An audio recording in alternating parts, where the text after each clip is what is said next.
Eh les futurs bacheliers, vous faites quoi si ça tombe au bac? Des groupes, des anneaux et même des corps ou des homomorphismes? Eh bien c'est ce qui est tombé à l'exercice 4 du bac du Maroc 2025 que l'on va corriger tout de suite. Je te laisse lire l'introduction de l'énoncé et j'attaque avec la question 1A, vérifier que a carré est égal moins 2A. Bon là il suffit simplement de faire le calcul, je mets les matrices, donc j'ai cette ligne fois cette colonne qui va faire le coefficient ici, et ainsi de suite. Vous pouvez bien les poser côte à côte pour être sûr de bien faire les calculs. On a donc ceci, et on constate qu'on reconnaît donc avec un facteur moins 2 près la matrice A, et on obtient bien moins 2 fois A. Check. En déduire que pour tout xy dans R2, m de x multiplié par m de y, c'est égal à m de x plus y moins 2xy. Soit donc xy dans R2. J'ai que ce produit-là, c'est égal à i plus xa, facteur de i plus yk. C'est comme ça qu'on a défini m de x pour rappel. Je fais la distribution, donc j'ai i fois i qui fait i fois yk qui fait yk, xa fois i qui fait xa, et xa fois yk qui fait xy fois a carré.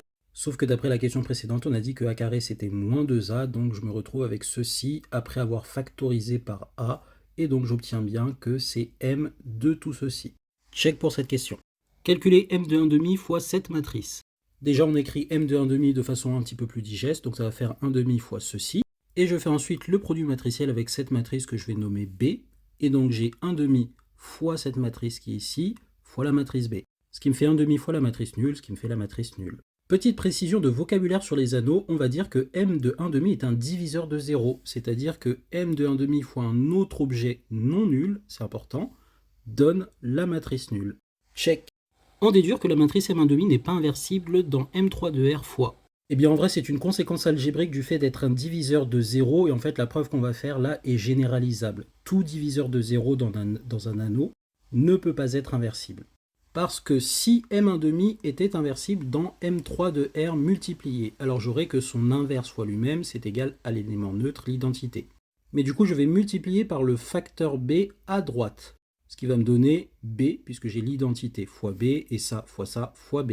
Mais je sais que B fois ça, c'est égal à la matrice nulle, d'après ce qu'on a fait avant, et donc j'ai ça fois la matrice nulle, qui est égale à B, et j'ai ça fois ça qui vaut la matrice nulle, puisque la matrice nulle est absorbante pour la multiplication. Ça veut dire que la matrice nulle fois n'importe quoi est toujours égale à la matrice nulle. Et donc B est égal à la matrice nulle. Ce qui n'est pas vrai, puisque ici j'ai un coefficient 1. J'ai donc une absurdité ici, et donc j'ai bien la conclusion. Check. Question 3, montrer que E privé de M1,5 est stable pour la multiplication dans M3 de R. On pourra utiliser cette identité. Eh bien, on va montrer que si x est différent de 1,5 et y est différent de 1,5, alors il est impossible que ceci soit égal à 1,5, donc on a ceci différent de 1,5. Parce que si ceci est égal à 1,5, on a que ceci moins 1,5 est égal à 0, et d'après l'identité qu'on nous donne, on a que ceci, c'est égal à ça fois ça, avec le facteur moins 1,5 ici, mais c'est pas grave, on peut multiplier par moins 2 pour faire passer là la rigueur. Et donc ceci vaut 0, si et seulement si, soit ça vaut 0, soit ça vaut 0. Ce qui implique que ou bien x vaut 1,5, ou bien y vaut 1,5, mais on a supposé que les deux étaient différents de 1,5. Donc, si les deux sont différents de 1,5, il n'est pas possible que ceci soit égal à 1,5. Et donc en prenant x, y différents de 1,5, j'ai que le produit appartient à cet ensemble-là, puisque ça va donner m de cette quantité, mais cette quantité-là n'est pas égale à 1,5, donc on est bien dans l'ensemble E privé de m de 1,5. Ce qui est bien la preuve de la stabilité de cet ensemble par la multiplication matricielle. Check. 4. Montrer que cet ensemble-là avec la multiplication est un groupe commutatif. Alors sur la feuille je l'ai fait en dernier, mais on va commencer par la commutativité. On a évidemment que ça c'est égal à ceci fois ceci, puisque tous les deux sont égaux à cette quantité, quel que soit x et y dans R privé de 1,5. Ça nous évitera d'avoir à chaque fois à démontrer dans les deux sens les autres propriétés.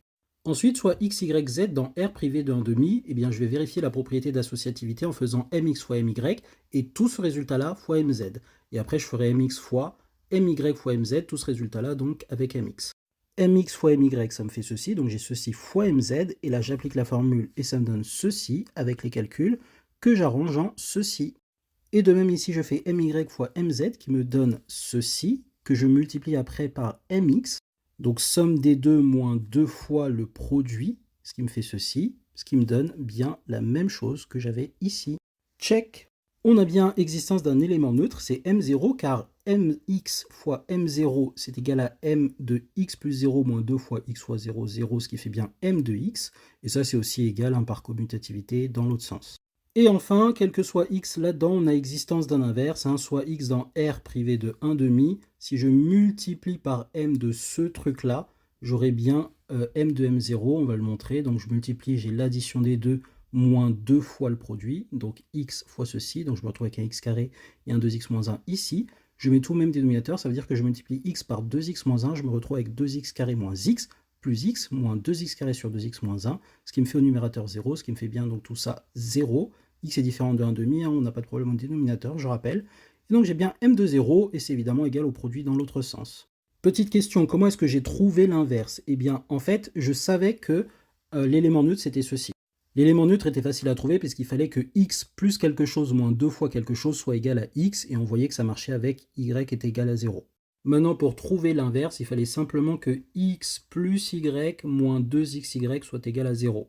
Il suffit simplement d'isoler y, ça donne une équation pas trop méchante, et en exprimant y en fonction de x, on trouve que y doit nécessairement être égal à ce truc. Je te laisse faire cette preuve en commentaire.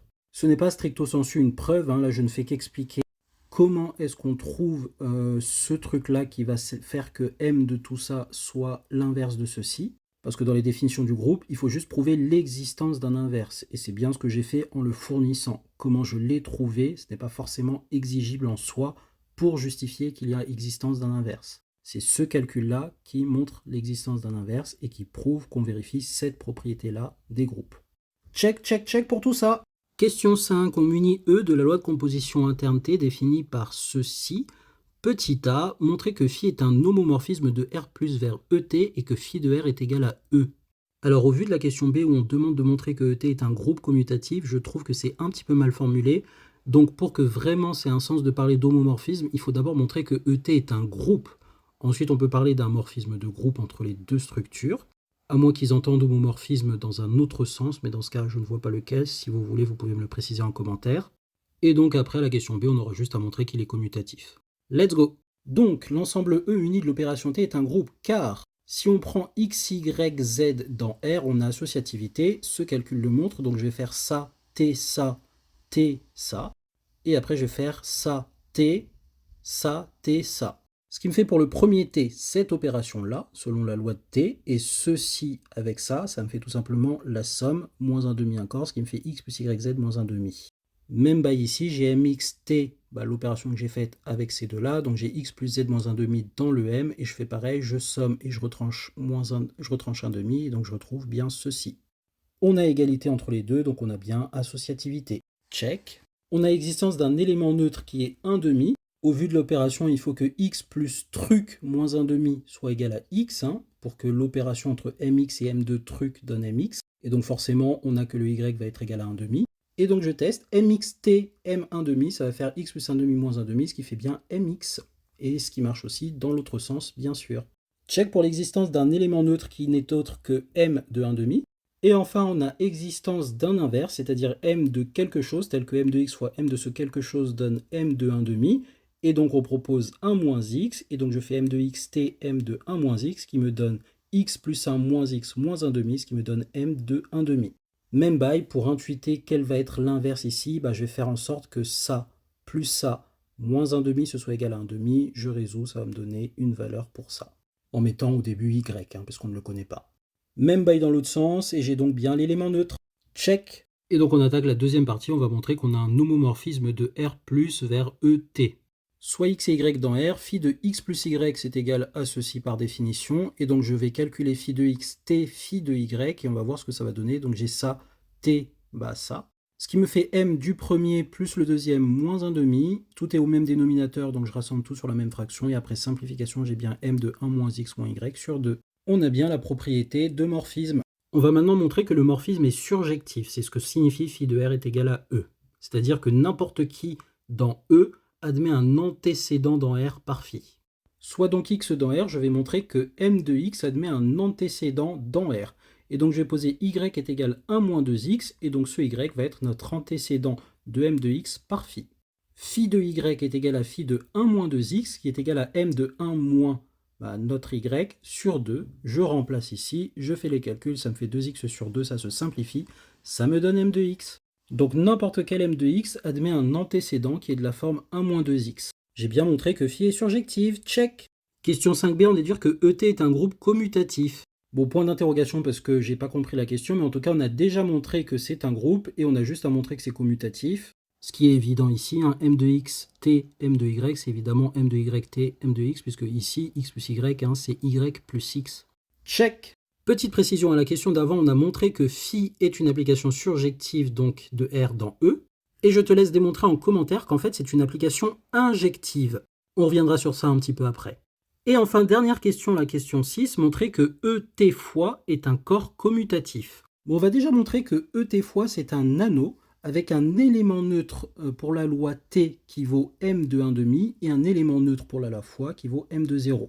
Ça en fait c'est déjà fait d'après les questions précédentes. De plus, on a que ET est un groupe commutatif d'après 5a et 5b.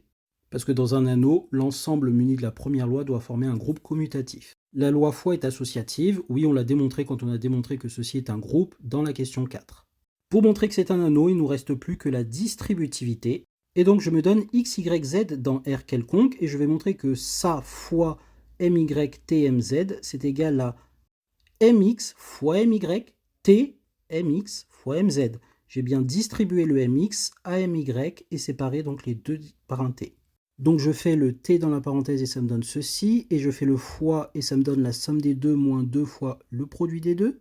Donc j'ai bien x plus y plus z moins 1,5 moins 2 fois x fois tout ça. Je distribue, ça me donne ceci, et après simplification, ceci. D'autre part, je fais mx fois my, t, mx fois mz. Donc dans les parenthèses, je fais les opérations. J'ai ceci et ceci pour les fois.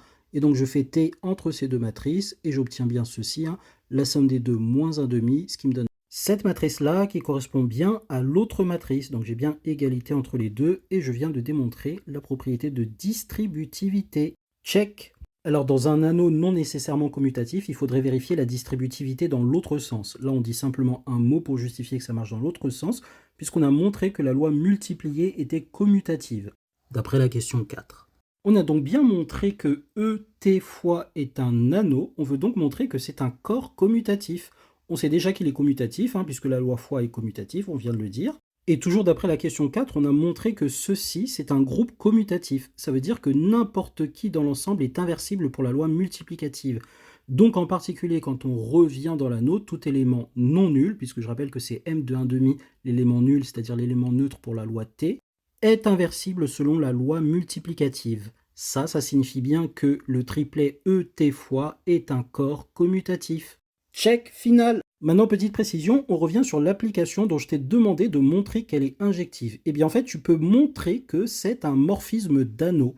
Et plus particulièrement, du coup, comme les deux anneaux ici sont des corps, tu peux montrer que c'est un morphisme de corps. Et ainsi, d'après le cours, il y a deux façons de montrer que ce morphisme-là est injectif. Donc la façon à partir de la définition, que donc je t'ai demandé de faire en commentaire, mais aussi en utilisant la propriété que vérifie chaque morphisme entre deux corps. Je te laisse aussi le préciser en commentaire. Donc n'oublie pas, tu dois vérifier que ceci est injectif, tu dois vérifier que c'est un morphisme d'anneau et donc de corps, et tu dois montrer qu'elle est injective en utilisant la propriété que vérifient les morphismes entre deux corps. Voilà, je suis allé un peu vite dans certains détails, mais j'espère que c'était clair pour toi, et n'hésite pas, si c'était pas clair, à poser tes questions en commentaire. On se retrouve pour la suite du corrigé, bisous!